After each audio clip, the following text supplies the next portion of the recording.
Excuse me. Okay. Y'all ready? Yeah, good. Give me a second. Alright. Stand by. Alright. And action. Cut. No, we didn't get it on that one. What are we doing? What's going on? How many times we've had to do this? It just takes time, man. I don't know. It takes time. It's hot. It's hot! I mean, how you guys can work like this is insane!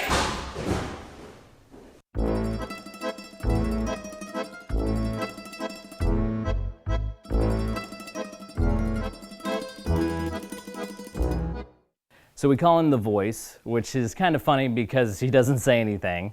The character, the actor, says a lot. You could say the voice really makes the whole thing work. We actually toyed around with it being the Voices movie watch list. No, that was never an option. No. Maybe in the future. Who knows?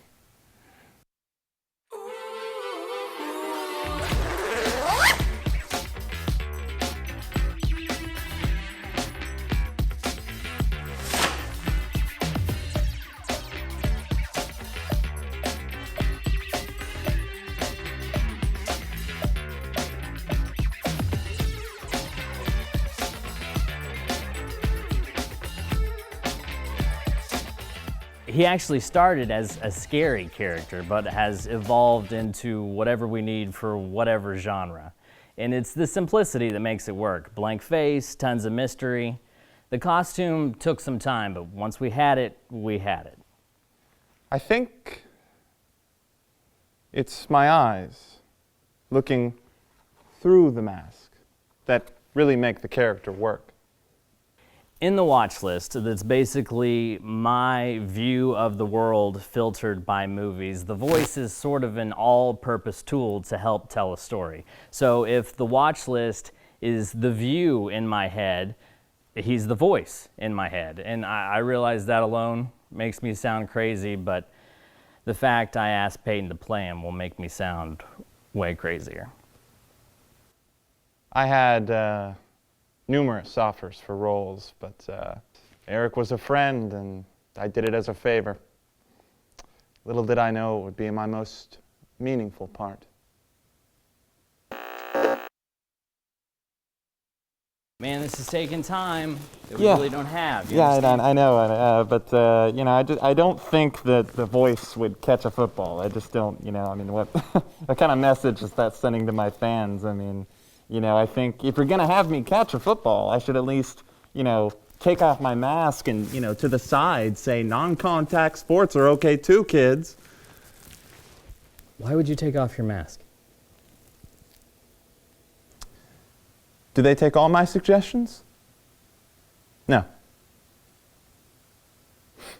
I can't think of a single one, but his antics have given us plenty of material for this mockumentary. And if you're not sure what that is or what's going on, here's some other examples in this week's offers you can't refuse. First, Joaquin Phoenix is trying to prove he's still here and I'm still here. In 2008, Phoenix announced he was retiring from acting to pursue a career in hip-hop. Now, you might be asking yourself, how's he starring in an upcoming Joker movie if he retired 16 years ago? Well, because it was a giant hoax, and this film is a record of the human meltdown he staged for the public. That's what I know. What I don't know is who else was in on it. A ton of other celebrities appear in the movie who either play along or get weirded out. Phoenix puts some stars in really uncomfortable situations, but nobody handles it better than Edward James Olmos. This film's designed to blur the line between fake and real, and the creators use shock and confusion to do that. So I can't stress this enough, this movie is full of outrageous, offensive stuff. For adults only, and even then, maybe not. But this movie does have an audience. While most of it's ridiculous, it still manages to say something about the bravery it takes to jump into the unknown.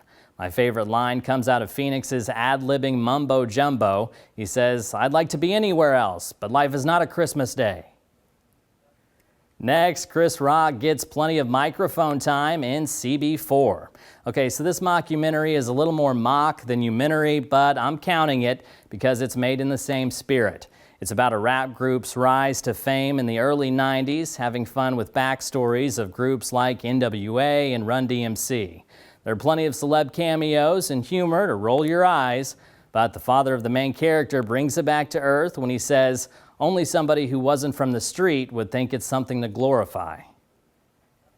And last on this court, there's no room for teams or games, only mascots. This is the latest from mockumentary specialist Christopher Guest. It takes place within a competition for professional mascots, introducing us to several, as you can see, quirky characters. Yeah, that's an armadillo. Ed Begley Jr. is really the perfect actor for a mockumentary, proving it when he says, "Danny the donkey, my mascot alter ego, had the first anatomically correct costume. That lasted all of one game." And here's where you can stream this week's choices. Side note, the entire mockumentary genre is really for adults. No exceptions here, grown-ups only. I'm Still Here is on Hulu. You can find CB4 free with ads on Tubi. And Mascots, maybe okay for older kids and teens, is streaming on Netflix.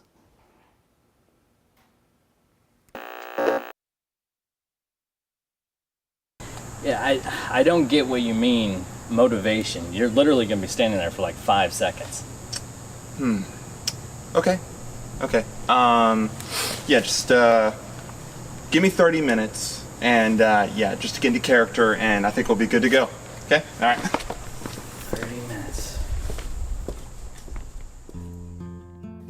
The spotlight, it can do funny things. You know, I had it coming. I named the segment Eric's Movie Watchlist. That's a lot of me. It was always going to take other strong personalities to balance it out. Even though he drives me crazy, the voice is better than no voice. I guess that's what the whole creative process is about, working together to make something great, sharing that spotlight. The Voices Movie Watch List. Think of that.